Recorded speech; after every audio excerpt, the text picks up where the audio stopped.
Mabuhay at mapalad tayong lahat. Isang mainit at matamis na pagbati mula sa ating parokya, sa ating mga kaparian at mga opisyalis ng ating Parish Pastoral Council. Alam na nga ba ninyo ang tungkol sa Golden Foundation Anniversary ng ating simbahan dito sa Dilpan? Ito ay mangyayari na sa March 2021 makalipas ang 50 taon ng ating paglalakbay bilang isang parokya. Napakalaking biyaya ito, isang pambihirang karangalan ito dito sa atin sa Dilpan at sa buong simbahan. Kaya naman sama-sama nating paghahandaan ang kaganapang ito. Huwag nating palampasin na hindi puno ang bawat isa sa atin ng kaloob at biyaya ng Diyos. Tara sa isang mabilis na baliktanaw. Ayon sa kasaysayan na nakarating sa ating kaalaman, noong November 30, 1970, isang Santo Papa ang dumalaw sa parokya ng Santo Niño ng Tondo. Ang pangalan niya ay si Pope Paul VI. Sa pagkakataon din na yon, diniklara niya na maging isang bagong parokya ang kinasasakupan ng Dilpan.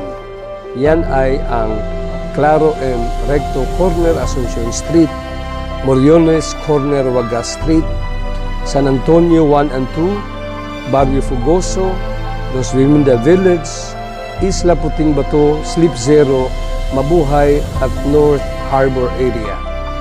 Dahil nga dito, noong March 16, 1971, ang titulo orihinal na binigay sa parokya na ito ay Nuestra Señora de la Paz y Buen Viaje sa salitang Espanyol, Our Lady of Peace and Good Voyage sa Ingles, Birhen ng Kapayapaan at Mabuting Paglalakbay sa Pilipino. At kung maalaala pa ninyo, noong February 18, 1981, isa pang Santo Papa ang dumating dito mismo sa atin. Siya ay si Pope John Paul II. Kaya naman ang ating simbahan ay nabiyayahan ng 2 popes, 2 saints. Medyo malapit na nga naman ang mga masasayang araw na ito. Kaya ang tanong, ano ang dapat at kailangan natin gawin? Paano natin paghahandaan ito? Sabihin na lang natin na sa 3 pamamaraan, dapat natin ipagpatuloy ang ating ginagawa nung simula pa bilang isang parokya: panalangin, pagkakaisa, at pangarap. Una sa lahat ay ang panalangin. Panalangin sa simbahan at mga tahanan. Walang masigit pa kaysa panalangin ng mga pamilya natin. The family that prays together, stays together. Ang pangalawa ay ang pagkakaisa. Dapat magtulungan tayong lahat sa pagpapalaganap ng mga programa ng parokya tungo sa taong 2021, gaya ng renewal, reach out, at recruitment. Ang Katekista 21, believe in someone, believe with someone. At mapapansin ninyo sa harapan ng simbahan, meron tayong isang malaking tarpaulin na nakalagay ang programa buwan-buwan. Sumunod tayo, sumabay tayo, sama-sama tayo, ang ating Parish Pastoral Council, Steering Committee, mga Parish Organizations. Dapat asahan natin na ang lahat na iyan ay manguna sa ating mga programa. At ang pangatlo ay ang pangarap. Mangarap tayo. Ang tao na walang pangarap, ang buhay ay mahirap. Ang tao na may pangarap, ang buhay ay masarap. Ano ang pangarap natin? Mangarap tayo para sa lahat. Mangarap tayo para sa tagumpay pagdating ng 2021. Mangarap tayo ng pangkalahatang kaligtasan at mangarap tayo ng mas malalim na kabanalan. Sa tulong ng Birhen ng Dilpan Tondo, Birhen ng Kapayapaan at Mabuting Paglalakbay, Nuestra Señora de la Salud, sa tulong ng mga banal at santo, San Pablo VI, San Juan Pablo II, San Ezequiel Moreno, San Agustin, San Lorenzo Ruiz, San Pedro Calungsod, at sa tulong ng ating Panginoon, huwag nating kalimutan, walang imposible para sa isang simbahan na punong-puno ng panalangin, pagkakaisa at pangarap. Amen.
Magandang hapon po ulit sa inyong mga kapatid. Ating po ipinagdiriwang ang Miyerkules ng Abo. Ang ating po punong tagapagdiwang ngayong hapon ay si Reverend Father John Zachary Hagisan, OAR. Magsitayo po ang lahat.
Espiritu Santo. Amen. Sumainyo ang Panginoon. At sumainyo rin. Mga kapatid, aminin natin ang ating mga kasalanan upang tayo'y maging marapat gumanap sa banal na pagdiriwang.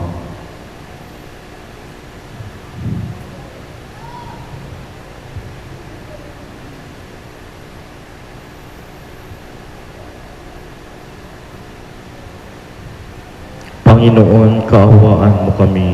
Panginoon, kaawaan mo kami. Kristo, kaawaan mo kami. Kristo, kaawaan mo kami. Panginoon, kaawaan mo kami. Panginoon, kaawaan mo kami. Kaawaan tayo na makapangyarihang Diyos, patawarin tayo sa ating mga kasalanan at patnubayan tayo sa buhay na walang hanggan. Amen. Manalangin tayo.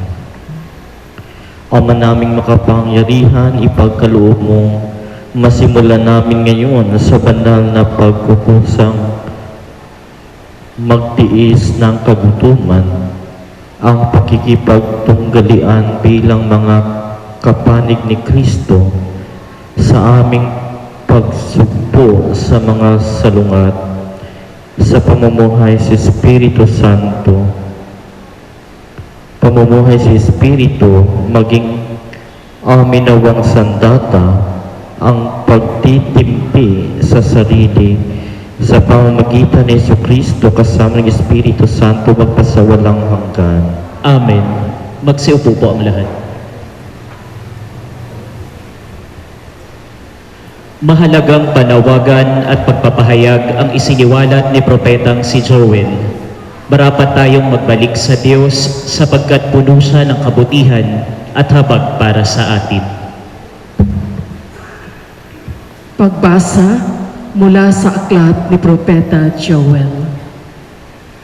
Sinasabi ngayon ng Panginoon, mataimtim kayong magsisi at manumbalik sa akin. Kayo'y mag-ayuno, manangis at magdalamhati. Magsisi kayo ng taos sa puso, hindi pakitang tao lamang. Magbalik loob kayo sa Panginoon na inyong Diyos. Siya'y may magandang loob at puspos ng awa. Mapagpainuhod at tapat sa kanyang pangako. Laging handang magpatawad at hindi magpaparusa. Maaaring lingapin kayo ng Panginoon at bigyan ng masaganang ani. Kung magkagayon, mahahandugan natin siya ng haing butil at alak. Ang trompeta ay hipan niyo sa ibabaw ng bundok ng Siyon. Iutos ninyo na mag-ayuno ang lahat. Tawagin ninyo ang mga tao para sa isang banal na pagtitipon. Tipunin ninyo ang lahat, matatanda at bata, pati mga sanggol at maging ang mga bagong kasal. Mga saserdote, kayo'y tumayo sa pagitan ng pasukan at ng dambana. Manangis kayo, manalangin ng ganito. Mahabag ka sa iyong bayan, O Panginoon. Huwag mong tulutang kami hamakit pagtawanan ng ibang mga bansa at tanungin, nasaan ang inyong Diyos? Pagkaraan, ipinamalas ng Panginoon na siya'y nagmamalasakit sa kanyang bayan. Ang salita ng Diyos. Salamat sa Diyos. Poon iyong kaawaan, kaming sayo'y nagsisuway. Poon iyong kaawaan, kaming sayo'y nagsisuway. Ako'y kaawaan, O mahal kong Diyos, sangayon sa iyong kagandahang loob. Mga kasalanan ko'y iyong pawiin, ayon din sa iyong pag-ibig sa akin. Linisin mo sana ang aking karumhan at ipatawad mo yaring kasalanan. Poon iyong kaawaan, kaming sayo'y nagsisuway. Ang pagsalansang ko ay kinikilala, laging nasa isip ko at alaala. Sa iyo lang ako nagkasalang tunay, at ang nagawa ko'y di mo nagustuhan. Poon iyong kaawaan, kaming sayo'y nagsisuway. Isang pusong tapat sa aking likhain, bigyan mo, O Diyos, ng bagong damdamin. Sa iyong harapay huwag akong alisin, ang Espiritu mo ang papaghariin. Poon iyong kaawaan, kaming sayo'y nagsisuway. Ang galak na dulot ng iyong pagliligtas, ibalik at ako ay gawin mong tapat. Turuan mo akong makapagsalita at pupurihin ka sa gitna ng madla. Poon iyong kaawaan, kaming sayo'y nagsisuway. Si Jesus ang larawan ng biyaya ng Diyos na nagligtas sa atin mula sa kasalanan. Kwaresma ang panahon kung kailan dapat tayong higit na mapalapit kay Jesus. Sa kanyang pagliligtas sa sangkatauhan, tinatawagan tayo ni San Pablo na malugod natin itong tanggapin.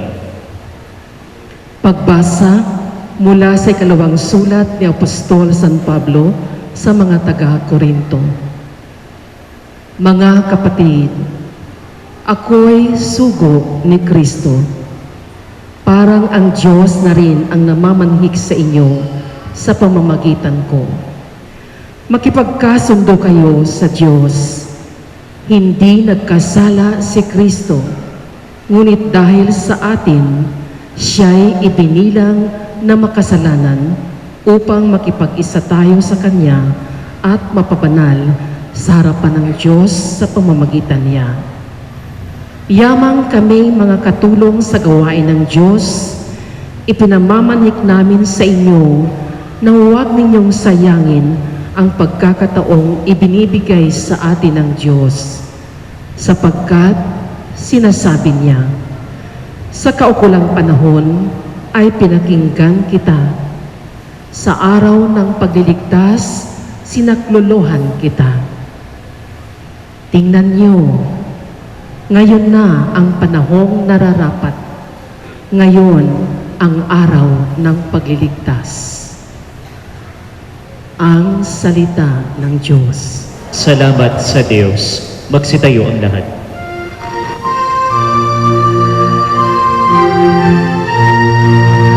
Kapag ngayon'y napakinggan ang tinig na buong mahal, huwag na ninyong hadlangan ang pagsasakatuparan ng ngiti at kalooban.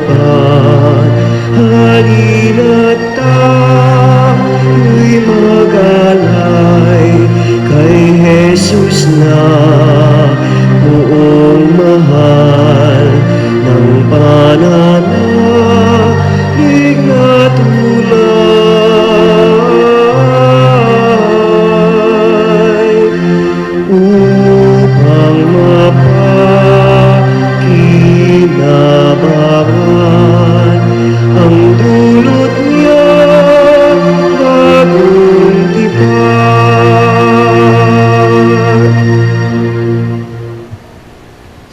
Sumainyo ang Panginoon. At sumainyo rin. Ang mabuting balita ng Panginoon ayon kay San Mateo. Papuri sa iyo, Panginoon. Noong panahong iyon, sinabi ni Jesus sa kanyang mga alagad, pag-ingatan ninyo na huwag maging pakitang tao lamang ang paggawa ninyo ng mabuti. Kapag ganyan ang ginawa ninyo, wala kayong matatamong gantimpala buhat sa inyong amang nasa langit. Kaya nga, kapag naglilimos ka, huwag mo nang ipagmakaingay ito, katulad ng ginagawa ng mga mapagpaimbabaw doon sa sinagoga at sa mga lansangan. Ginagawa nila ito upang purihin sila ng mga tao. Sinasabi ko sa inyo, tinanggap na nila ang kanilang gantimpala.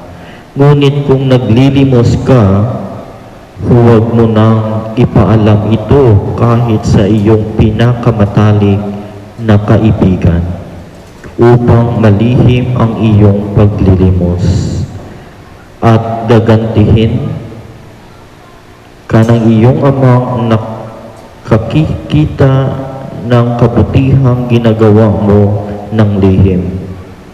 At kapag nananalangin kayo, huwag kayong tumulad sa mga mapagpaimbabaw. Mahilig silang manalangin ng patayo sa mga sinagoga at sa mga panulukang daan upang makita ng mga tao. Sinasabi ko sa inyo, tinanggap na nila ang kanilang gantimpala. Ngunit kapag mananalangin ka, pumasok ka sa iyong silid at isara mo ang pinto. Saka ka manalangin sa iyong amang hindi mo nakikita at gagantihin ka ng iyong amang nakakikita ng kabutihang ginagawa mo ng lihim. Kapag nag-aayuno kayo, huwag kayong magmukhang malungkot tulad ng mga mapagpaimbabaw. Hindi sila nag-aayos upang malaman ng mga tao na sila'y nag-aayuno. Sinasabi ko sa inyo, tinanggap na nila ang kanilang gantimpala. Kapag ikaw ay nag-aayuno, mag-ayos ka ng buhok at maghilamos upang huwag mapansin ng mga tao na nag-aayuno ka. Ang iyong amang hindi mo nakikita, ang siya lamang nakaalam nito. Siya na nakakikita ng kabutihang ginagawa mo ng lihim, ang gaganti sa iyo. Ang mabuting balita ng Panginoon. Pinupuri ka namin, Panginoong Heso Kristo. Magsiupo ang lahat. Magandang hapon po mga kapatid ko kay Kristo. Ito na naman tayo ngayon. Ash Wednesday na. No? Noong una ay pandemic kasagsagan, ay wala ganito, di ba? Bagkus tayo ay nagtatago. Ika nga dito sa ating ebanghelyo, kapag ika'y manalangin, magtago ka. Sa ating pong selebrasyon ngayon, tayo po ay nagdiriwang ng tinatawag Ash Wednesday. Ano po ba ang Ash Wednesday? Ito pong paglalagay ng abo sa ating mga noo. Pero ngayon, minomodify na dahil sa tinatawag na kumakalat na virus. Kaya mamaya, after na misa, ko kayo lalagyan. Kasi ang iba, gusto lang may itim sa noo. After ng lagay, hindi natatapusin ang misa. Uuwi na, importante may itim sa noo. Kumbaga parang siopaw, no? Bula-bula or asado. Ganun lang gusto nila sa kanilang buhay na mangyari. Ngayon ay Ash Wednesday. Ano ba ang kaluhulugan ng paglalagay ng abo? Ang paglalagay, no? Alam ko na nandito kayo ngayon dahil tanggap nyo na kayo'y magbago. What is inside, it manifests outside. Kaya gusto nyong magpalagay ng abo upang tanggapin ang tinatawag sakripisyo sa buhay. Dito sa ating Ebanghelyo, 3 lang ang sinabi ni Jesus. Una, anong una? Ito pinakamahirap sa lahat, maglimos. Kasi nasanay tayo minsan na tayo ang dapat bigyan ng Diyos. Pero sa ating Ebanghelyo, pinapaalalahanan tayo na maglimos tayo. At ang pangalawa, anong pangalawa? Limos. Anong sabi dito? Prayer. Kaya po nananalangin tayo, panalangin may pananampalataya. Yan ang dapat na panalangin. At sa tuwing ba nanalangin ka daw, magtago ka. Huwag mong ipakita no, na ikay nananalangin. Pumunta ka sa kwarto mo, magtrangka ka at mag-Facebook. Yun yung ginagawa natin, di ba? Madaling rason na lang nasasabihin, hindi na ako nagsisimba. Dahil, no, pwede naman ang online. Hindi na ako pupunta ng simbahan. Kasi kahit saan lang naman, no, makapag-online ako. May paring nga na nagsabi, sabi niya, sa online daw, oo, pwede. Pero, hinalintulad niya ito sa isang pagkain. Nakalimutan ko lang pangalan na pare, no? Sabi niya, kapag ikaw ba'y gutom, titingin ka lang sa picture, ikay mabubusog? Sabi niya, hindi. Lalo ka pang gugutumin. Kaya ganun din daw. Dapat sa misa, nandito tayo sa simbahan upang makatanggap tayo ng katawan ni Kristo. At ito ang misa, ang pinakamataas na panalangin na ating nagagawa sa tuwing tayo'y nagsisimba. At ang pangatlo, ano na ang pangatlo? Ano nang sabi ko kanina? Pag-aayuno. Tama ba? Pag-aayuno. Ay, una yun, no? Ang pangatlo ay fasting. Anong fasting sa ano? Ayuno. Tama. Yan, fasting. Yung fasting, mga kapatid ko po kay Kristo, no? Alam niyo kung bakit may fasting. Ang purpose ng fasting, hindi tayo kakain. You see? Hindi ka kakain, pero kailangan ng katawan mo, pero huwag mong kainin. At ang pera na instead pambili mo ng pagkain, ay ibibigay mo sa mga nagugutom. Tignan natin. Ang importanteng bagay na tatanggapin ng katawan mo ay hindi mo ginawa. Kaya po, posible pala ng mga magagandang bagay ay hindi mo tatanggapin. Sa tuwing ginagawa mo yan, malalabanan nyo ang kasalanan. Kasi ang kasalanan, hindi naman importante sa atin. Pero bakit palagi nating tinatanggap? Dahil, una, wala tayong tinatawag prayer life. Sa tuwing hindi tayo mananalangin, no? Nadadaig tayo ng masamang espiritu, walang iba kundi ang demonyo. Kaya po araw-araw ay constant battle between good and evil. Kaya araw-araw tayo nakikipagbuno sa mga diablo. Pero minsan napapagod na tayo. hinahayaan na lang natin silang manalo sa atin. Kaya kung napapansin ninyo, instead na magbigay, almsgiving, hindi na tayo nagbibigay. Ano ginagawa natin? Minsan kukuha pa tayo sa mga tao. Ibig sabihin, hindi tayo kakampi ng Diyos. Hindi tayo kaanib ng Diyos. Kaanib tayo ng Diablo. Instead na manalangin, iba ang ating mga sinasabi, naninira sa kapwa, nagsisinungaling, nagsasabi ng hindi maganda sa kanyang kapitbahay. At ngayon, mga bata, maririnig mo dyan, ang lutong parang ekspresyon na lang ang tinatawag PI. Kaya po, sana panalangin. Hindi ko lubos maisip, no?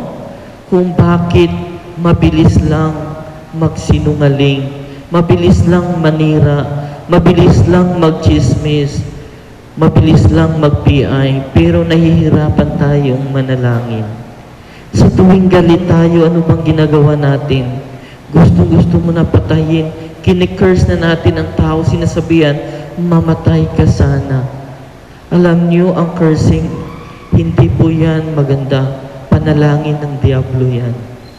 Bakit nahihirapan tayong gumawa ng kabutihan, pero mabilis tayong gumawa ng kasamaan? Sa panalangin, di ba? Kaya po, nahihirapan tayo sapagkat malayo ang Diyos sa atin. Ito ngayon, tatanggapin natin ang abo. Sana ang tatlong ito ay mananatili sa atin.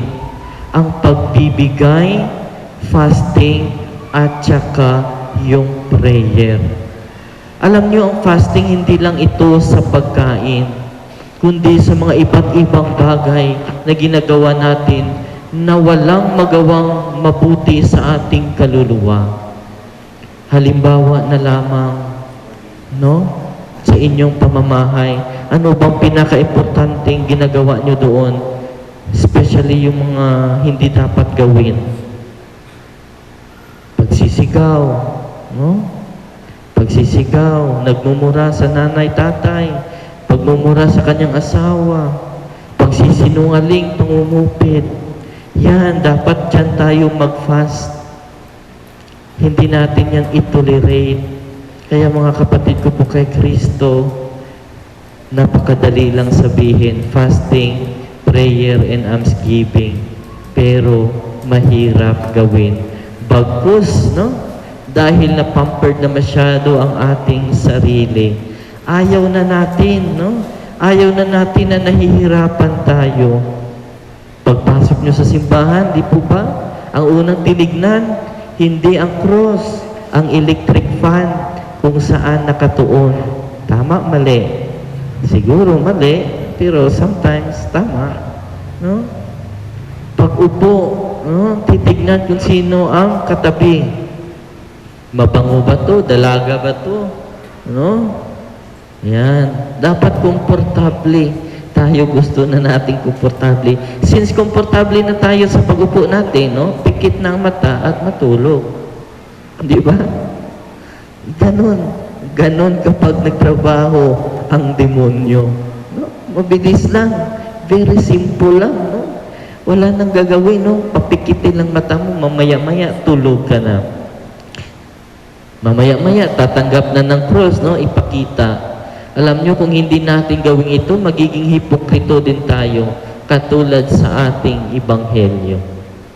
Tinanggap mo ang cross, pero hindi mo ginawa. Ano ang ibig sabihin yan? Kung hindi natin tatanggapin itong tatlo, mas mainam pa na wag na lang tayo magpalagay ng abo sa noo. Kaya po sana, maraming Katoliko, alive na naman. Alam nyo, dapat ang pagiging Katoliko, araw-araw. Araw-araw ka magbibigay. Araw-araw ka manalangin. Araw-araw ka mag-fasting. Yan ang buhay ng Katoliko. Kung sinasabi natin, araw-araw ay Pasko lagi, sana araw-araw ay Kwaresma palagi.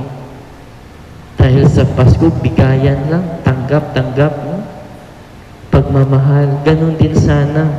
Sana araw-araw ay Pasko at Kwaresma.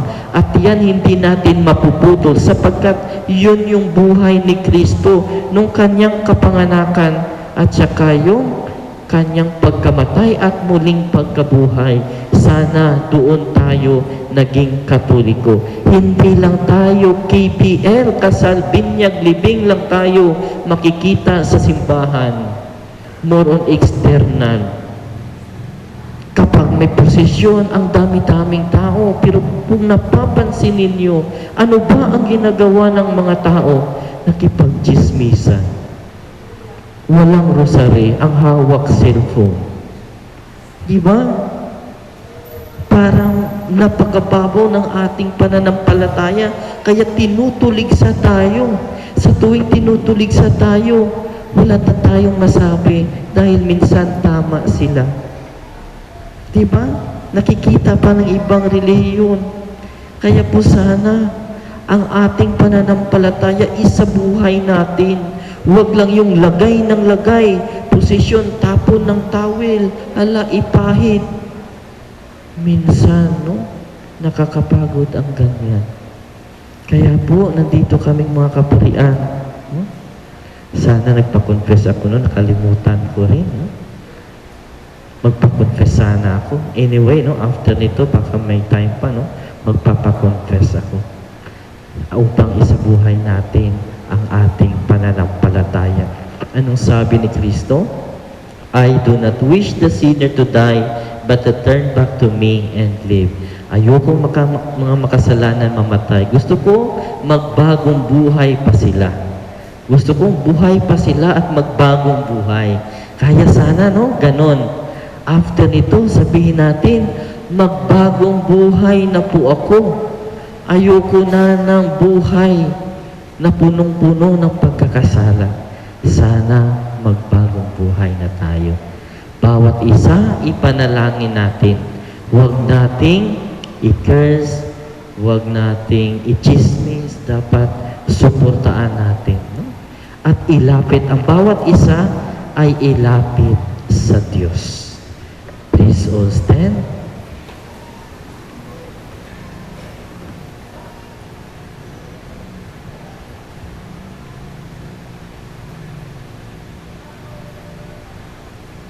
Minamahal na mga kapatid, manalangin tayo sa Amang may kapal upang ang abong sa ulo natin ilalagay para ipahiwatig ang pagbabagong buhay ay marapatin niyang gawanan ng kanyang pagpapala at malaking pagmamahal.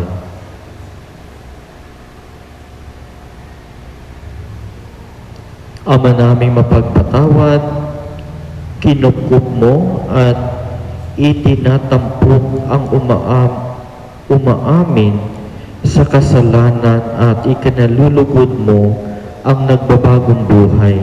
Dinggin mo kami at kukupin sa pagkaloob mo ng pagpapala bilang pagtampok sa iyong mga lingkod na naglalagay ng abo sa ulo sa pagganap ng 40 araw na paghahanda para sa Pasko ng pagkabuhay. Marapatin mo kami maging dalisay para sa pagdiriwang ng tagumpay ng iyong anak na siyang namamagitan kasama ng Espiritu Santo magpasawalang hanggan. Amen.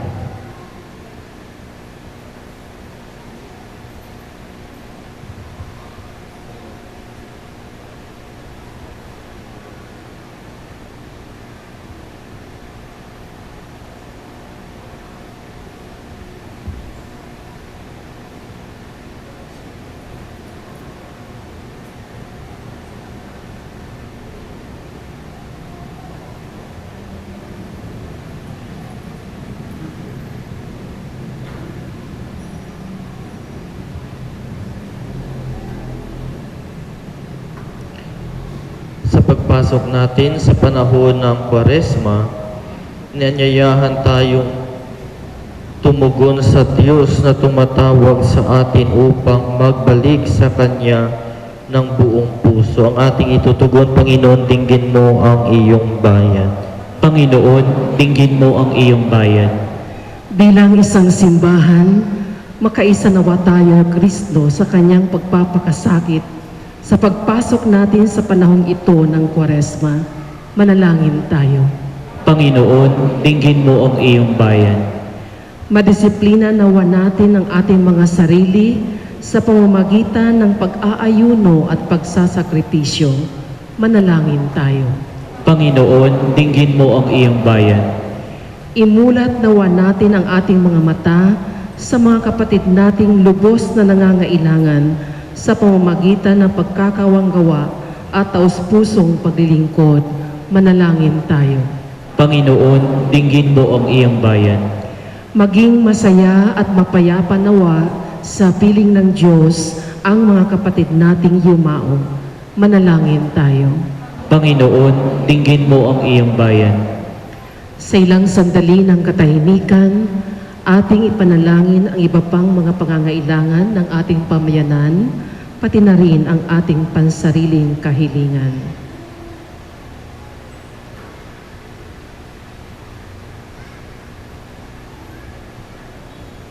Manalangin tayo. Panginoon, dinggin mo ang iyong bayan. O Diyos na mahabagin, tunghayan mo ang mga kahilingan namin, nawa ang mga abong aming tinanggap ay tunay na maging sagisag ng aming pangakong tuparin ang iyong kalooban. Hinihiling namin ito sa pamamagitan ni Kristong aming Panginoon. Amen. Magsiupo ang lahat.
Magsitayo ang lahat.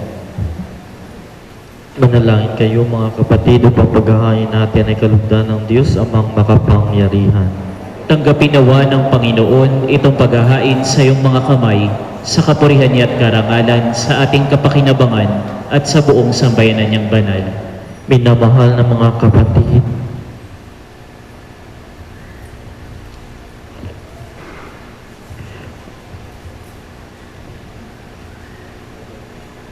awa namin mapagpatawad, kinupkup mo at itinatampok ang umaamin sa kasalanan at ikinalulugod mo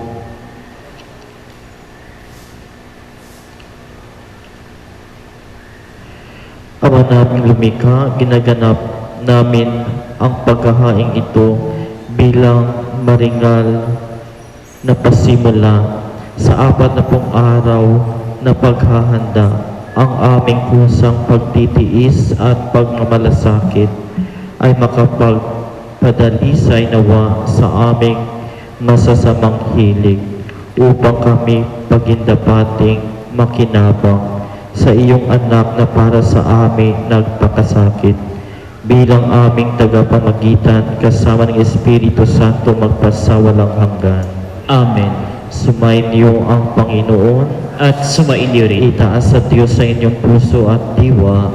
Itinaas na namin sa Panginoon. Pasalamatan natin, Panginoong ating Diyos. Marapat na siya'y pasalamatan. Ama naming makapangyarihan, tunay ngang marapat na ikaw ay aming pasalamatan sa pamamagitan ni Jesucristo na aming Panginoon. Sa aming pusang pagtitiis ng hirap, tinutulungan mong aming may tampo. Maitumpak ang kinamihas ng pagsalungat sa pananagutang iyong iniatas sa aming pagtulad sa anak mong mahal na nagpakasakit para sa tanan, ang pagsisikap naming iyong kinalulugdan at ang pagpapakabuti namin iyong ikinarangal. Kaya kaisa ng mga anghel na nagsisiawit ng papuri sa iyo nang walang humpay sa kalangitan, kami nagbubunyi sa iyong kadakilaan.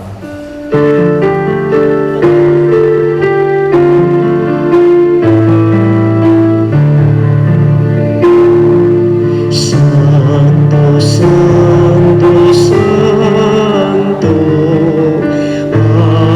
Panginoong Diyos na makapangyarihan, napupuno ang langit at lupa ng kaluwalhatian mo. Hosana sa kaitaasan,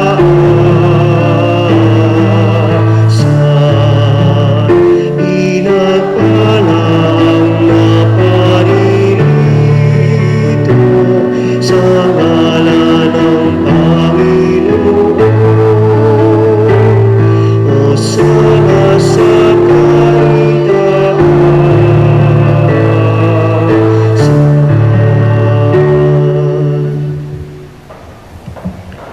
Ama naming banal, ikaw ang bukal ng tanang kabanalan, kaya't sa pamamagitan ng iyong Espiritu, gawin mong banal ang kaloob na ito, upang para sa aming maging katawan at dugo ng aming Panginoong Heso Kristo. Bago niyang pinag-iisang kusang loob na maging handog, hinawakan niyang tinapay, pinasalamatan kaniya, pinaghati-hati niya iyon, iniabot sa kanyang mga alagad at sinabi, "Tanggapin ninyong lahat ito at kanin. Ito ang aking katawan na ihahandog para sa inyo."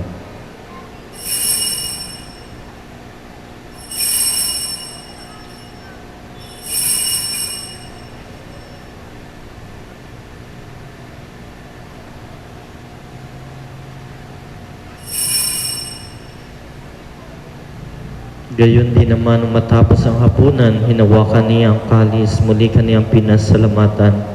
Iniabot niya ang kalis sa kaniyang mga alagad at sinabi, "Tanggapin ninyong lahat ito at inumin. Ito ang kalis ng aking dugo ng bago't walang hanggang tipan. Ang aking dugo na ibubuhos para sa inyo at para sa lahat sa ikapagpapatawad ng mga kasalanan. Gawin ninyo ito sa pag-alala sa akin."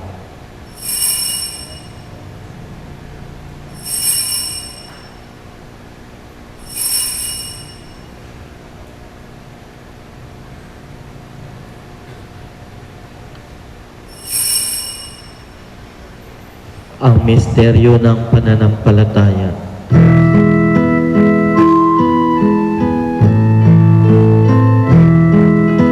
Si Kristo ay namatay,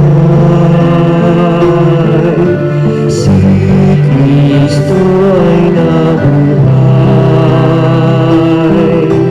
si Kristo ay balik sa wakas ng panahon. Ama, ginagawa namin ngayon ang pag-alala sa pagkamatay at muling pagkabuhay ng iyong anak. Kaya't inialay namin sa iyo ang tinapay na nagbibigay buhay at ang kahalis na nagkakaloob ng kaligtasan.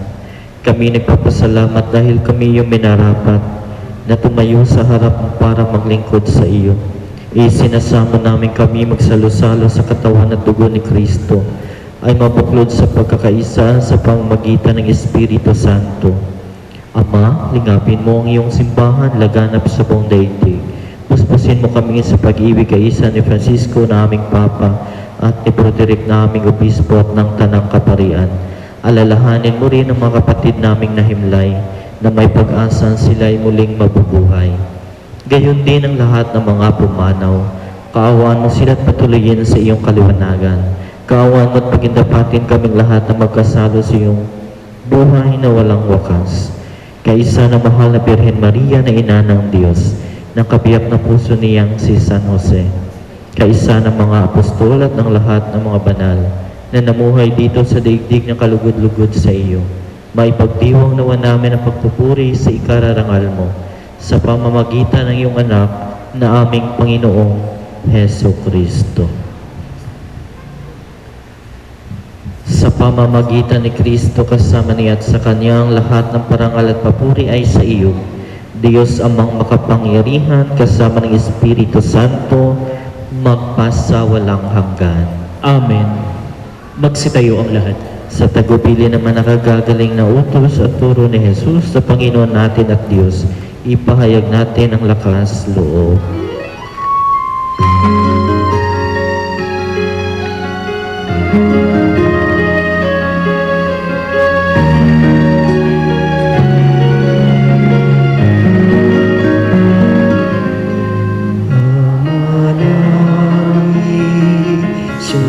Sumasalangit ka, sambahin ang ngalan mo. Mapasa amin ang kaharian mo, sundin ang loob mo. Dito sa lupa para na sa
Inihiling namin kami adya sa lahat ng masama pagkalooban ng kapayapaan araw-araw, iligtas sa kasalanan at ilayo sa lahat ng kapahamakan. Samantalang aming pinananabikan ang dakilang araw ng pagpapahayag ng tagapagligtas naming si Heso Kristo. Sapagkat iyo ang kaharian, ang kapangyarihan at ang kapurihan, magpakailanman. Amen. Panginoong Heso Kristo, sinabi mo sa iyong mga apostol, kapayapaan ang iniiwan ko sa inyo, ang aking kapayapaan ang ibinibigay ko sa inyo. Tunghayan mo ang aming pananampalataya at huwag ang aming pagkakasala. Pagkalooban mo kami ng kapayapaan at pagkakaisa ayon sa iyong kalooban, kasama ng Espiritu Santo magpasawalang hanggan. Amen. Ang kapayapaan ng Panginoon ay laging sumain niyo.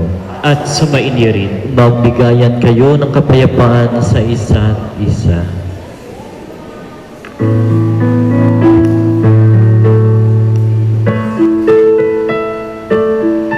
Kordero ng Diyos na nag-aalis ng mga kasalanan ng sanlibutan, maawa ka, maawa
Ito ang kordero ng Diyos, itong nag-aalis sa kasalanan ng sanlibutan.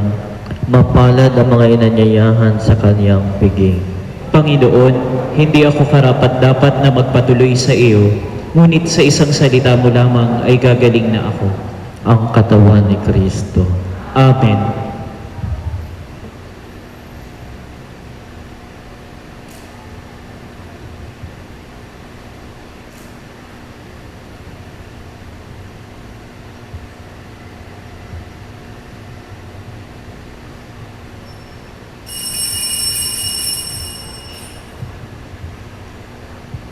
Magsiupo muna po ang lahat. Para sa maayos sa pagtanggap ng komunyon, ito po ay gagawin natin row by row. Mangyari po kapag nasa pila na po tayo, ibaba po natin ang ating face mask, tanggapin ang banal na katawan ng Panginoon sa pamamagitan ng kamay, atin pong isubo ito bago tayo bumalik sa upuan.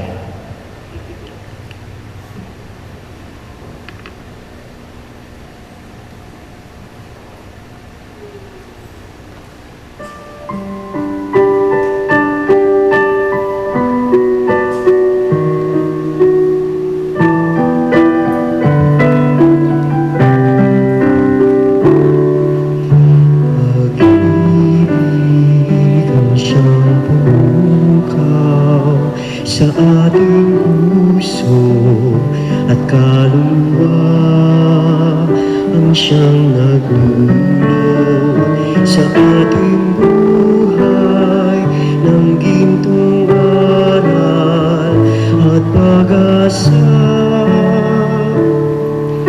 Pag-ibig ang siyang buklod natin, di mapapawi kailanman sa puso't diwa. Tayo'y isa lang, kahit na tayo'y magkawalan. Diyos na Diyos ng pag-ibig, magmahal ang tayo't magmahal. At kung tayo'y bigo, ay pag-ibutin na may Diyos tayo nagmamahal. Sikapin sa ating pagsulong, ating ikalat sa buong mundo. Pag-ibig ni Jesus na siyang sumabog sa bawat pusong buwang sa puso niyo. At ang Diyos na Diyos ng pag-ibig, magmahalan tayo't magtulungan. At kung tayo'y buo, ay pag-ibutin na may Diyos tayo nagmamahal. At ang Diyos na Diyos ng pag-ibig, magmahalan tayo't magtulungan. At kung tayo'y buo, ay pag-ibutin na may Diyos tayo nagmamahal. Diyos ay pag-ibig, Diyos ay pag-ibig, Diyos ay pag-ibig.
Magsitayo ang lahat.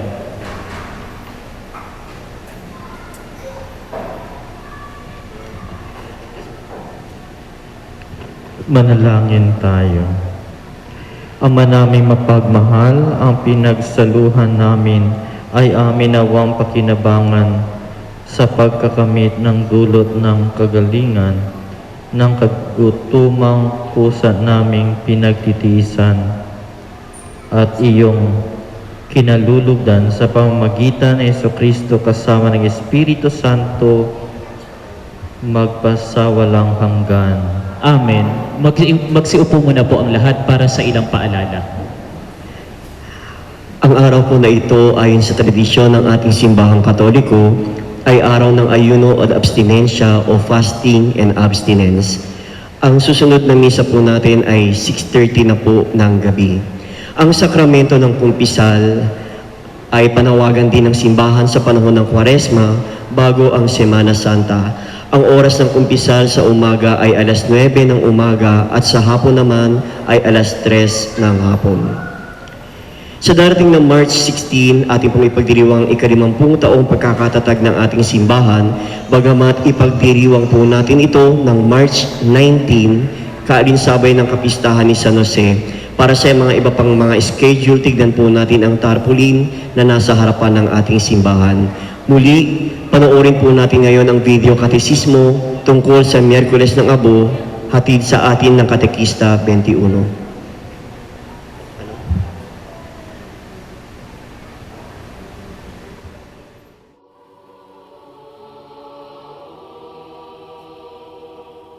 Ang Miyerkules ng Abo ay hudyat ng pagsisimula ng panahon ng Kwaresma. Ang Kwaresma ay ang 40 araw ng paghahanda para sa Pasko ng muling pagkabuhay ng ating Panginoon. Matutunghayan sa lumang tipan na ang abo ay tanda ng pagsisisi at pagbabalik loob sa Diyos. Noong ipinahayag ni Propeta Jona sa mga taga-Ninibe ng kanilang bayan ay gugunawin pagkatapos ng 40 araw, ang lahat ng mga taga-Ninibe, kahit na ang kanilang hari, ay nagsuot ng sako, nagpahid ng abo sa katawan at nag-ayuno bilang tanda ng kanilang pagsisisi at pagbabalik loob.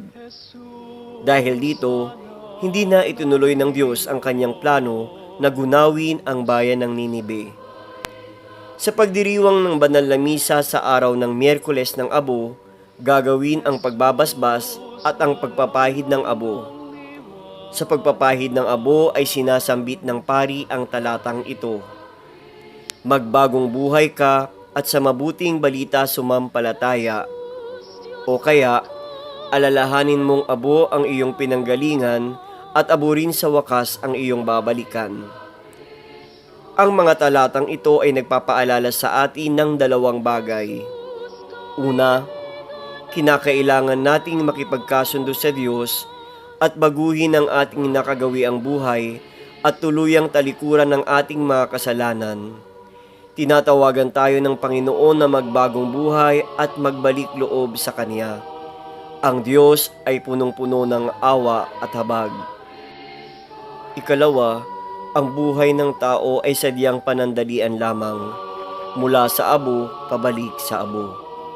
Tinatawagan din tayo ng simbahan na magsisi, ikumpisal ang ating mga kasalanan, itama ang mga maling nagawa habang mayroon pa tayong panahon at pagkakataon. Ang buhay natin sa mundo ay isang paglalakbay. Darating din ang araw ng pagtatapos ng ating paglalakbay.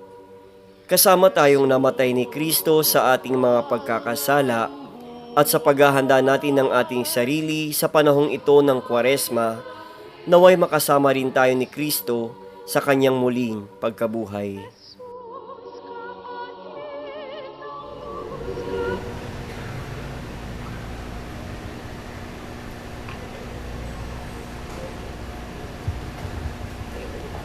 Magsitayo ang lahat. Sumayin niyo ang Panginoon. At sumainyo rin. Yumuko kayo, tingin ang biyaya ng Diyos. Ilayo nawa kayo sa lahat ng makapipinsala at pagpalain nawa kayo ng bawat mabuti at ganap na kaloob ng Diyos, ngayon at magpasawalang hanggan. Amen. Pamalagiin nawa niyang nananahan ang kanyang salita sa inyong kalooban at puspusin nawa niya kayo ng kaligayahang walang hanggan. Amen. Patnubayan nawa kayo ng Diyos sa pagtahak sa kanyang landas upang lagi ninyong mabatid kung ano ang tama at marapat, samantalang kayo ay naglalakbay patungo sa kalangitan, kanyang pamana, magpasawalang hanggan. Amen. Pagpalain kayo ng makapangyarihang Diyos, Ama at Anak at Espiritu Santo. Amen. Tapos na ang misa, umayo kayong mapayapa. Salamat sa Diyos.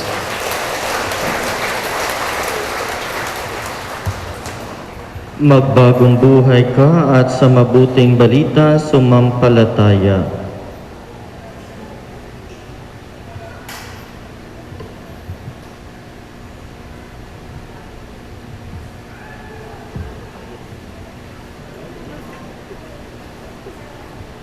Magsiupo muna po ang lahat. Gagawin po ang paglalagay ng abo sa ating mga ulo, row by row din po. Tulad po nung pagtanggap natin ng banal na komunyon. Maraming salamat.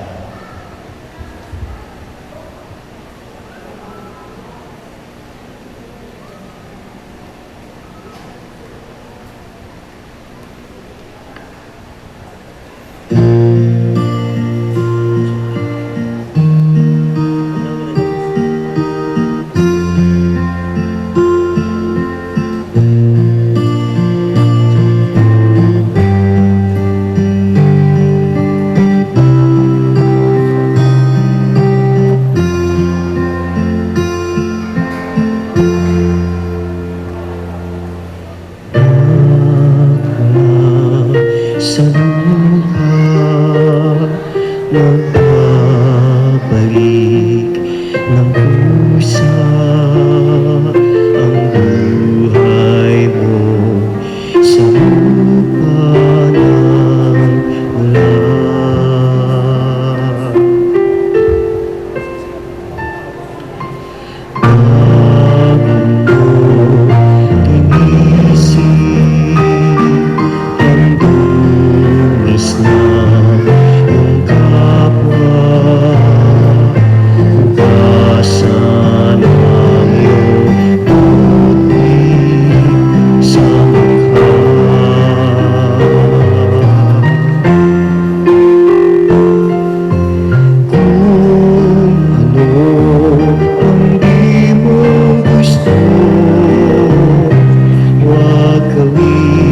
Sa iba, kung ano ang iyong inutang. Pagtapos po natin malagyan ng abo sa ulo, tayo po ay tahimik na lumisan sa loob ng simbahan. Maraming salamat po.